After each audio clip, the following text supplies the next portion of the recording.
Ball is he just felt the time was now. He is going to go back to school, or at least he told me he wanted to continue his education and then go from there. He's a heck of a young man. He did a nice job for us. Really do appreciate who he is and who he was for us as a football player and as a young man. And because he's a young, bright young man, I really do believe he's got a bright future ahead of him, and wish him all the best as he goes forward in his life.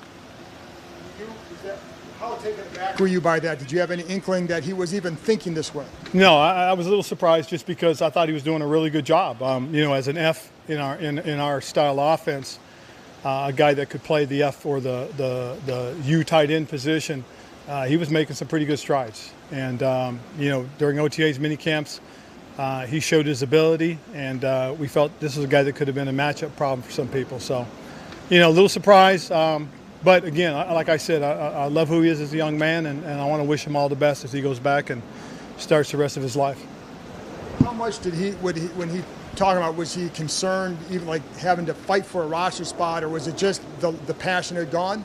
Yeah, that's what it sounded like in our conversation, was that, he just didn't feel it right now anymore. And he was talking about going back to school and finishing his education, and seeing what else is out there for him. So as I said, he's a heck of a young man, and I do truly wish him all the best. Ron, when you have a young wide receiver like Jahan Dotson, who is learning position at the NFL level, and you have a veteran quarterback like Carson, what do you try to get out of that relationship early on in a camp like that? Well, it's almost a mentoring type relationship where, he and Carson can come together and talk about little things, little details, like Carson may tell him, hey, one thing is if I see where your leverage is, I'll try to throw it away from that guy. You know what I'm saying? So, again, it's just a little bit of a communication and understanding of feel and development, and that mentoring type work. So that's what you kind of look for, and hope that you get that.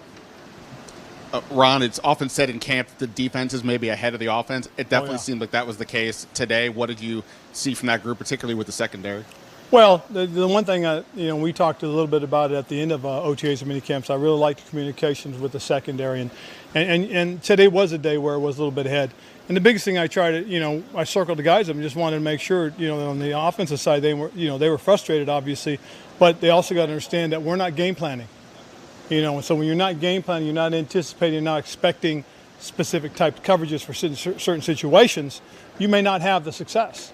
You know what I'm saying? So that's kind of a tough part as far as that's concerned. So just trying to make sure they understood that.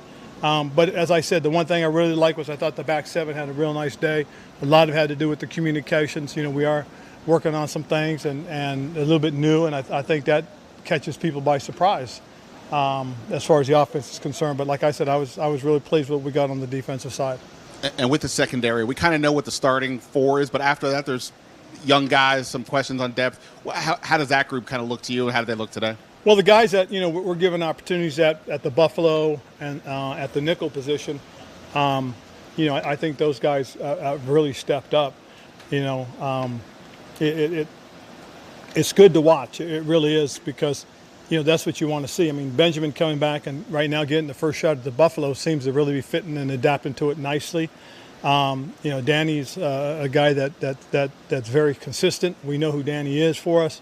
And then we got a couple of young guys. I'm not going to name them. The less people know about them, the better. But they've done a nice job. They really have. But those two guys in particular, you see some really good things from Benjamin and Danny at that Buffalo/nickel position. Does it change your mind when it's Carson and Terry who are frustrated? Does that change how you view it, knowing like those guys are going to be fine ultimately? Yeah. Oh, yeah, it is. But they want to perform. They really do, and that I appreciate as well. But like I said, we're not game planning, and that's the thing we all have to understand. Certain routes don't work very well against certain coverage concepts. So, when you're out there and vice versa, some coverages aren't built for certain routes either. So it works both ways. Today it just seemed to fall in the defense's favor. As you praise the defense, we've had a couple of camps where the communication hasn't been there. It's been a slow start. Do you feel like this is a sign that this is a more mature, more communicating unit so far? Yeah, I think so. I really do. I think it's a very good sign. I think Bobby McCain and Cam Curl right now are showing us that they're their connection, their ability to work together has been very solid. You know, I think Jeremy Reeves and Defoe, Derek Forrest are two guys that are you know, getting opportunities to be mixed in a little bit, and they've done a nice job as well. So that's been kind of cool to watch. How did you want to see the defense respond after kind of a last year where they talked a lot, but then they didn't, you know, live up to those expectations? But it sounds like they've maybe gone about it the right way in your mind. I think they have, but I also want to praise the message that Coach Del Rio and the staff are preaching. That's humility. Let's come in, let's be humble. Let's earn it. Let's earn the right. And I really love that messaging. I sat in the defensive meeting yesterday and the day before and just listened, and I really appreciated that message to the guys, and they seem to be getting it. And so because of that, I think, you know, the focus now is, hey, let's just do our job, and we'll go from there. Is there a balance there? Because Yep. you know, on the field, No, there's a like huge Montez balance. Sweat, Montez Sweat is like really fired up. Yeah. Oh no, Matt, you're absolutely right. And it is a huge balancing, because as I you know, and I circled him up and told him that. I said, listen, guys, you understand what I have to balance. You know, I want to see you guys excel, but at the same time, you know, we're not game planning, so we've got to understand how to practice.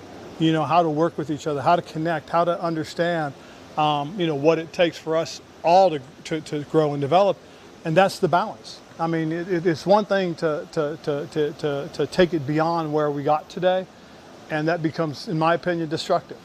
And that's something we're working not to be. We're working to help build each other up. You know, hey, if you beat somebody, hey, that's great.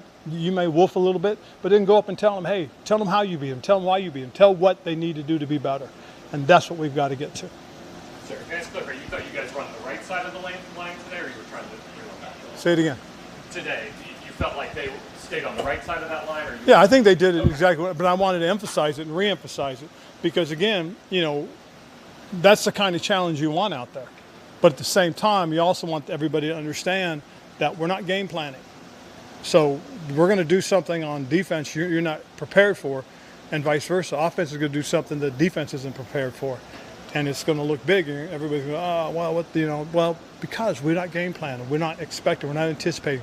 You know, every time we motion this guy that way, you know, this is what we're anticipating. Every time you get this formation, we don't have that right now. And that's my point, so that we understand as a group as to why things happen the way they do. Coach, 3 or 4 more. Coach, It's- you ever it- gauge your teams and their participation after practice? You seem to have one of the more active units I've seen. They get work in on their own after practice. That's one of the things I really do appreciate is that we get guys that will do a little something extra on their own. That's important, because, you know, that's how they develop, that's how they grow.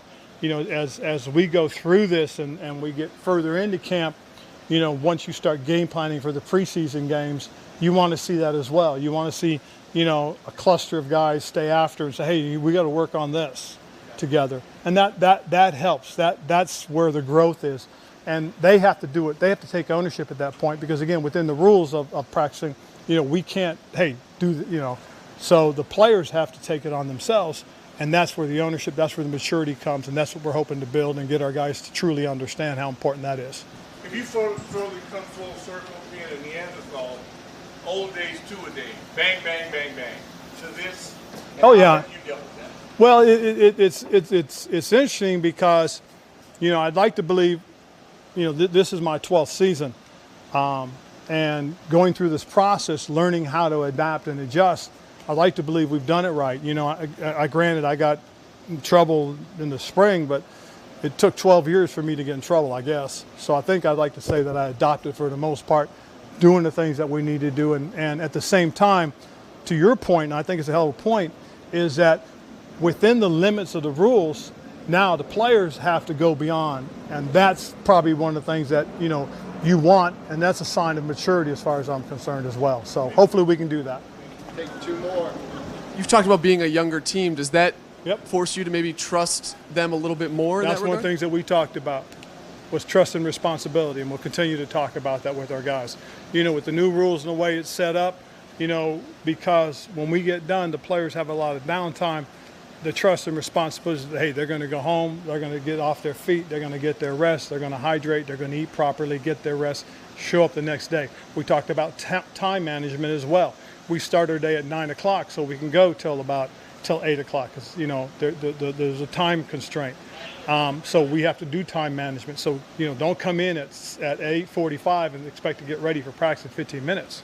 Come in, eat your breakfast, do your extra stretching, get yourself taped up, ready to go. So we have to learn and understand and be disciplined and be mature to be ready to play football.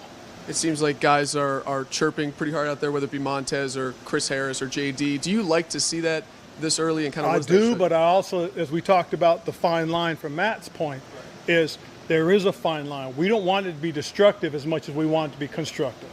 If I win, hey, I'm gonna chirp about it, but then I'm gonna put my arm around the kid and say, hey, look, now if you just understand, if you wash me by, you win. Okay, don't give me a two-way go. Those are the things that we now should be stepping in that direction. We should have gotten past those young years of, thumping the chest and all that. Now it's about putting my arm around and helping my teammate to understand how to be a better football player. Do you have any early impressions of Curtis Samuel so far here in training camp? How's he looking to you? Well, I thought there was a play, and I think you guys saw it, that showed that in space with the ball how dynamic he can be. And and that's what we need. That's the kind of explosiveness that you're looking for. If we can get guys with the ball in their hands in space and create, there's an opportunity for us to win some football games. And that's what we have to do. That's where we got to get to. Okay, cool. Thank you, guys.